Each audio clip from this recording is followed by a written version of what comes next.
chez Bibal, la question qui revient sans cesse entre nous, où trouver le meilleur café? Un café particulier qui va tous nous surprendre. Et j'aimais beaucoup le 4. Et ça, oui. Cette fois-ci, c'est au Panama qu'on décide de tenter notre chance. Et vous voyez le truc en face devant, là, c'est là où on va. Sans trop planifier, on part à l'aventure sur un coup de tête. Il faut être attentif aux signes car on n'a qu'une vague idée de ce que l'on recherche. Au gré des rencontres, on verra bien ce qui se présente à nous. C'est incroyable, bouquin. Le fruit, c'est très important de jamais... Il y a un truc qui est hyper intéressant, c'est qu'on peut voir qu'il y a même un nid de colibri là.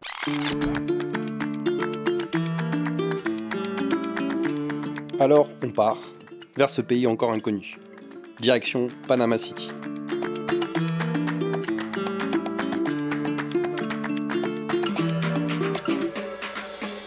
On vient d'atterrir à Panama City et franchement, c'est dingue. J'avais encore jamais vu une ville comme ça en Amérique centrale.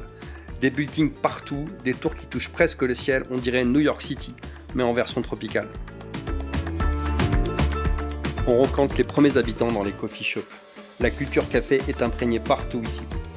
Alex fait la découverte d'une méthode Chemex pour goûter le café.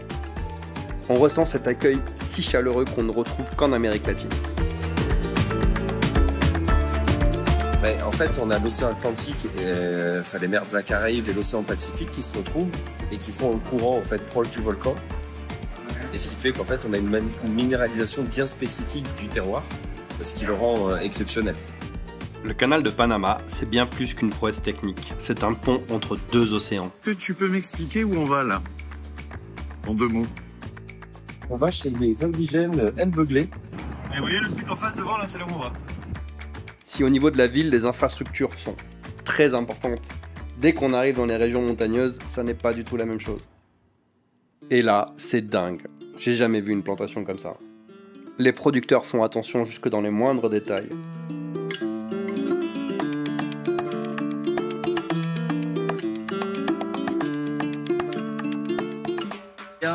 Le fruit, c'est très important de jamais Forcé. Et les feuilles, c'est très important de ne pas les faire tomber.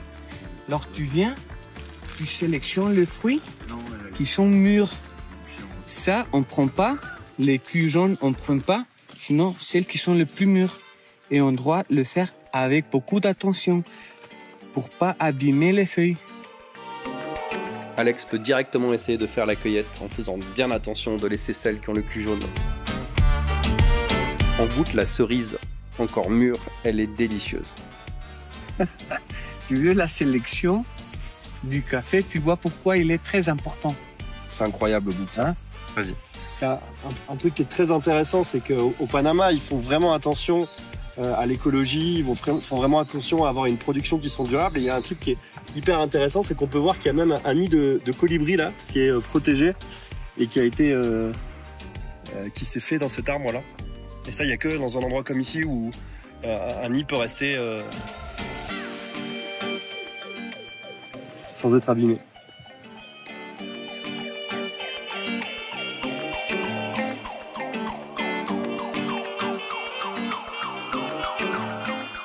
La plupart des plantations que nous visitons sont équipées de machines modernes. Ça fait plaisir de voir des plantations bien équipées comme ça.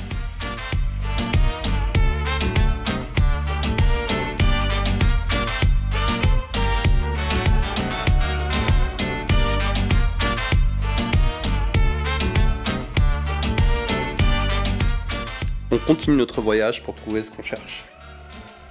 Au fil des échanges, on parle avec des producteurs très impliqués et connaissant vraiment bien leur métier.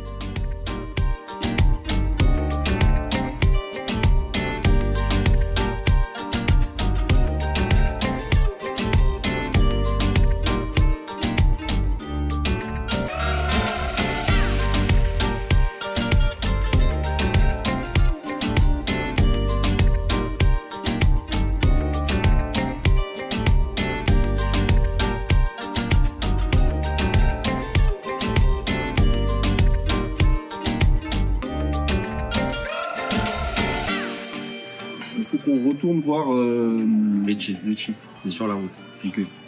Sur la route, on a eu la chance de s'arrêter dans un petit village presque par hasard. Et là, surprise, une plantation de cacao cultivée selon des méthodes traditionnelles.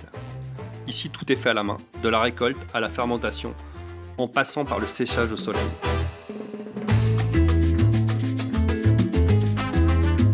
Puis on a goûté, un chocolat brut, intense, un goût particulier, presque sauvage, mais vraiment puissant.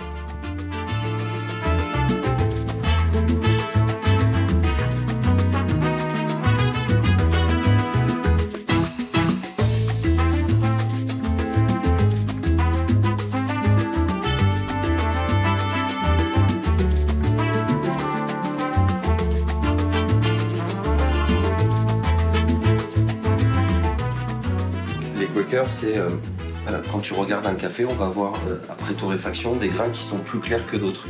Et quand tu as une homogénéité au niveau de la colorométrie de la torréfaction, ça veut dire que la récolte a été très bonne. Les fruits ont été récoltés mûrs.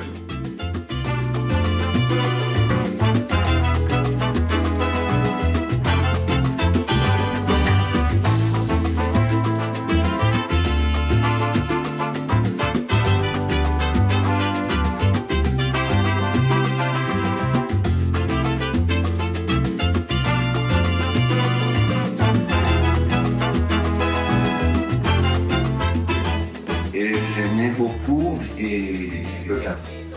Et ça, oui. Feuille lavado.